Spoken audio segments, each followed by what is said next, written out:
находимся в зале художника первой половины XIX века Карла Павловича Брюлова. Ровесник Пушкина, он был известен не только в России, но и в Европе и носил прозвище «Карл Великий» за свою живопись. Одним из жанров, которым прославился Карл Брюлов, была историческая картина.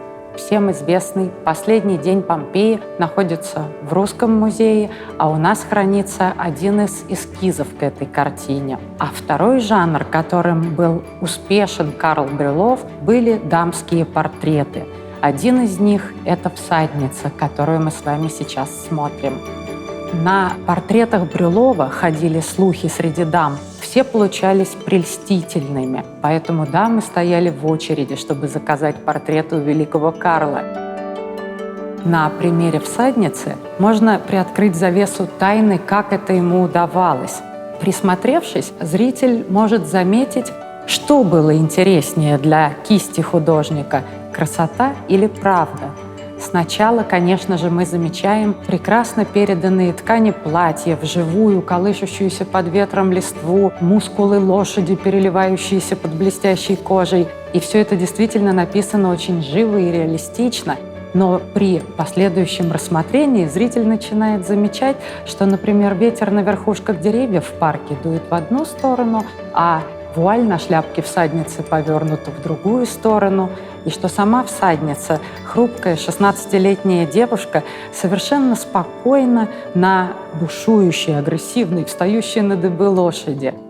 И тогда мы понимаем, что, конечно же, однозначно красота, идеальное совершенство было интереснее для художника и для его заказчиц, этих прекрасных дам. Заказчицей картины «Всадница» была Юлия Павловна Самойлова. Она заказала Карлу Брюлову несколько портретов своих воспитанниц и иногда позировала вместе с ними. Самойлова являлась хозяйкой того имения под Миланом, кусочек которого мы видим на дальнем плане картины «Всадница». И на собаке, которая сопровождала всадницу во время ее конной прогулки, красный ошейник, на котором вышита фамилия Самойлова. Многие не знают, является ли всадница самой Самойловой или ее воспитанницей. Сравнивая несколько портретов, где девочки изображены в разных возрастах, мы можем с уверенностью сказать, что это все-таки Джованнино Пачини на лошади. 16-летняя Джованнино, всадница, и ее младшая сестра Амацилия, которой на этой картине около 6 лет, их удочерила русская графиня Самойлова, которая была богата, но своих детей не имела. И Самойлова дала девочкам воспитание, образование, приданное, когда они выходили замуж. То есть на глазах Карла Павловича Брюлова произошло такое маленькое сказочное чудо. Девочки как будто из золушек превратились в принцесс, и поэтому на этой картине он пишет их особенно нарядными, парадными. И в то же время эти платья характеризуют девочек по их внутреннему душевному состоянию. Старшая изображена в наряде холодных оттенков, и это подчеркивает ее сдержанность, благовоспитанность, светскость и противоречит вот той бушующей природной стихии, которая вокруг нее — лошади, метущемуся ветру, облакам на небе.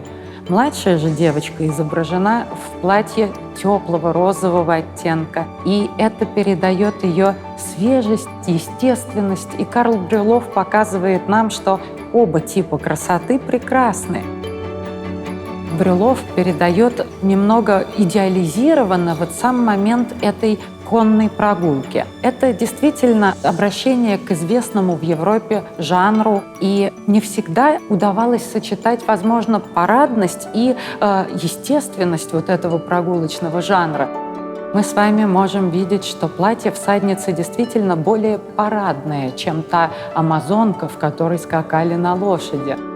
Вы видите, что сидит она в дамском седле, обе ножки по одну сторону лошади, и такое платье отличал косой крой подола, а больше, в общем-то, ничего и не отличало. То есть вы видите такие пышные прозрачные рукава, которые могли, наверное, мешать верховой езде. Вот эта вот прозрачная вуаль, которая тянулась до талии и тоже, видимо, была не очень комфортна.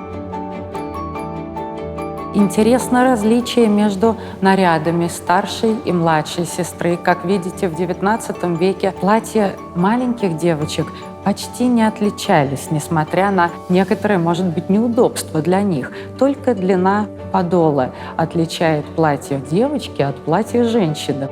Брюлов много внимания уделял обстановке на портретах, и мы с вами на многих его картинах можем увидеть, что почти одинаковое внимание оказано моделям и окружению вокруг них. И это тоже показывает, насколько он ценил красоту окружающего мира.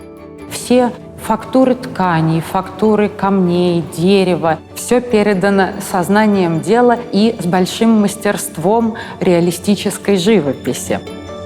По уровню живописи Карл Брюлов считал себя не ниже, чем Джотто и Леонардо да Винчи и другие мастера итальянского возрождения. Поэтому даже автопортрет свой он располагает в такой подобной им полукруглой раме. Будучи ценителем женской красоты, Карл Брюлов умел в каждой модели найти что-то прекрасное и отличительное, и индивидуальное, и в то же время настолько ее выделяющее красотой среди других светских дам, что он неизбежно пользовался успехом. Дамы много заказывали ему портретов.